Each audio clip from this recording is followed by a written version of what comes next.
ছিল তারাপীঠ, কিন্তু মাঝখানে হঠাৎ করে মাম্পির প্ল্যান বদলে গেল। বললো আজকে শনিবার সোনাঝুরির হাট আছে, সেই জন্য শান্তিনিকেতন নামবে। আর আজকে 25শে বৈশাখ, আজকে তো যেতেই হবে, তাই জন্য আমরা নেমে গেছি এখন বোলপুর। এই যে আমরা বোলপুর শান্তিনিকেতনের বাইরে এসে একটা টোটো নিলাম, আশেপাশটা একটু ঘুরবো, তারপরে সোনাঝুরি হাটে যাব। চলে এসেছি আমরা রাজবাড়িতে ঘুরতে। এই যে মাম্পি দাঁড়িয়ে আর দেখায় রাজবাড়িটা।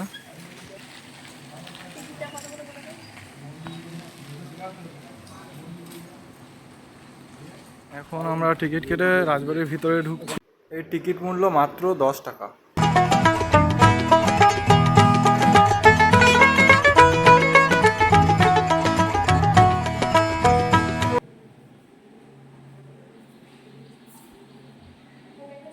বাড়ি হচ্ছে আমার বউয়ের ড্রিম প্লেস। ও ভুল করে এই টাইমে জন্মে গেছে, কিন্তু ওর জন্মানোর কথা ছিল এই জায়গায়। ওর হাবভাব দেখে তো অন্তত তাই মনে হয়। আর এইখানে আছে জমিদারের বাড়ি নাট মন্দির, অসাধারণ সুন্দর কারুকার্য করা রয়েছে। আর ভিতরে মন্দির, এখানে দুর্গাপুজো হয়। 2 hours later. এখন এসেছি সৃজনী শিল্পগ্রাম। এর এন্ট্রি ফি 30 টাকা। আমরা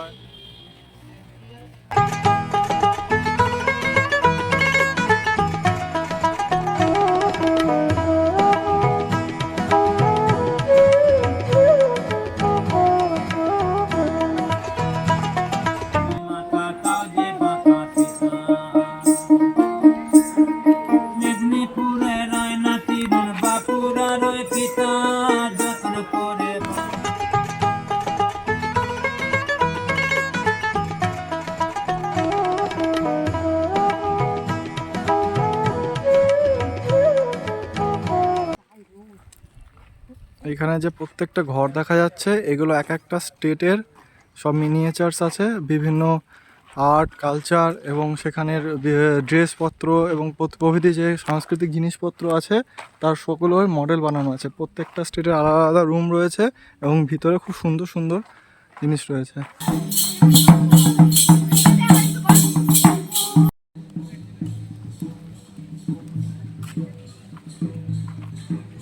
চারিদিকটা অত্যন্ত সুন্দর সাজানো গোছানো, বিভিন্ন রকম মূর্তি রয়েছে। একটি বিরাট বড় বুদ্ধ মূর্তি রয়েছে। চারিদিকে অনুষ্ঠান হচ্ছে আজকে 25শে বৈশাখ উপলক্ষে। খুব ভালো লাগলো এখানটায় এসে। 25শে বৈশাখ উপলক্ষে বিশ্বভারতীতে নো এন্ট্রি ছিল, আর আমাদের হাতে সময়ও বেশি ছিল না, তাই সোনাঝুরি চলে এলাম। এসেছি সোনাঝুরির হাট। আর এখানের যতদূর দেখা যাচ্ছে শুধু শান্তিনিকেতনের বিভিন্ন রকম জিনিসপত্র দেখানোর চেষ্টা করব যতটা পারবো। মেদিনীপুরে রায়না চিরন বাঁকুড়ার ওই ফিতা, আর যতন করে বাঁধলি মাথা তাও যে বাঁকা সিথা। পেছ পারি রাজকুমারী গলায় চন্দ্রহার, দিনে দিনে বাড়ছে তোমার চুলেরই বাহার। পেছ পারি রাজকুমারী গলায় চন্দ্রহার, দিনে দিনে বাড়ছে তোমার চুলেরই বাহার। ঘুরতে ঘুরতে মাম্পি এসে গেছে মাম্পির স্বপ্নের দোকানে।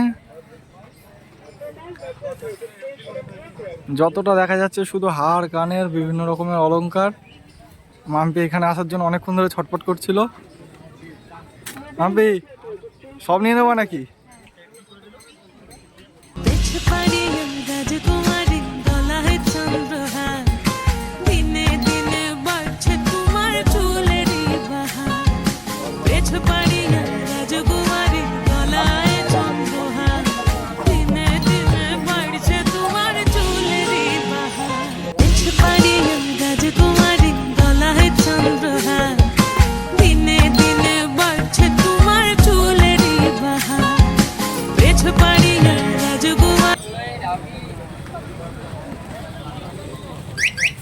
একটা ব্যাগের দোকান থেকে মাম্পি একটা সুন্দর ব্যাগ দেখতে পেয়েছে, সেটা নেবে।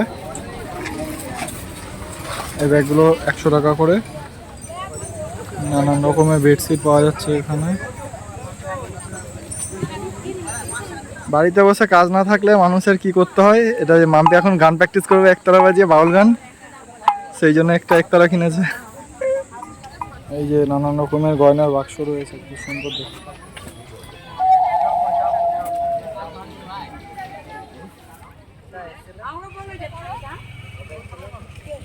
আর তার দিয়ে বানানো বিভিন্ন ছবি, অক্সিডাইজের গয়না স্বর্গ, যাদের অক্সিডাইজ পছন্দ তাদের জন্য এই দোকানটা।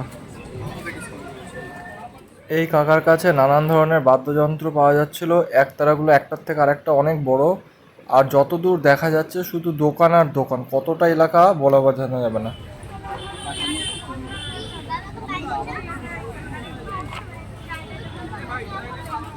নামটি শপিং করতে চলে এসেছে। ঘুরতে ঘুরতে দেখলাম রাবড়ি বিক্রি হচ্ছে, তো আমাদের জন্য একটু রাবড়ি কিনে নিলাম, আর খেতেও মোটামুটি ভালোই ছিল।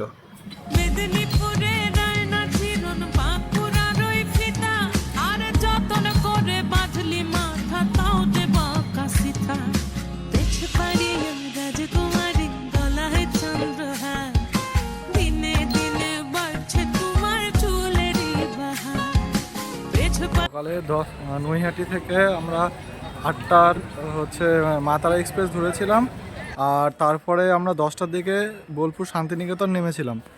আর এখানে নেমে আমরা বাইরে একটা টোটো ভাড়া করলাম, মোটামুটি 250 টাকা থেকে 300 টাকা নেবে, এবং এখানে একটু সাইট সিইং করে সোনাঝুরি হাট, আজকে শনিবার আর রবিবার খোলা থাকে, তো সোনাঝুরি হাটে একটু ঘুরলাম এবং আশেপাশে সাইট সিইং করে এখন 3:34 বাজে। 3:45-এর দিকে আমাদের এখান থেকে একটা মেমো আছে যেটা রামপুরহাট যায়, আমরা এখন সেটা ধরে রামপুরহাট, তারপরে তারাপীঠে পুজো দিয়ে সকালবেলা আমরা ম্যাসেঞ্জর ড্যাম দেখতে যাব। ওখানে দেখা যাক রাতে পৌঁছাই, হোটেল নিয়ে সকালবেলা গাড়ির সাথে কথা বলতে হবে, কত কি নেয় সব জানাবো। তারাপীঠে গিয়ে পুজো কিভাবে দিলাম এবং তারপর সেখান থেকে ম্যাসেঞ্জর কিভাবে গেলাম এবং সেখান থেকে কিভাবে বাড়ি আসলাম, সব কিছু জানার জন্য পরের ভিডিওটা দিকে লক্ষ্য রাখুন।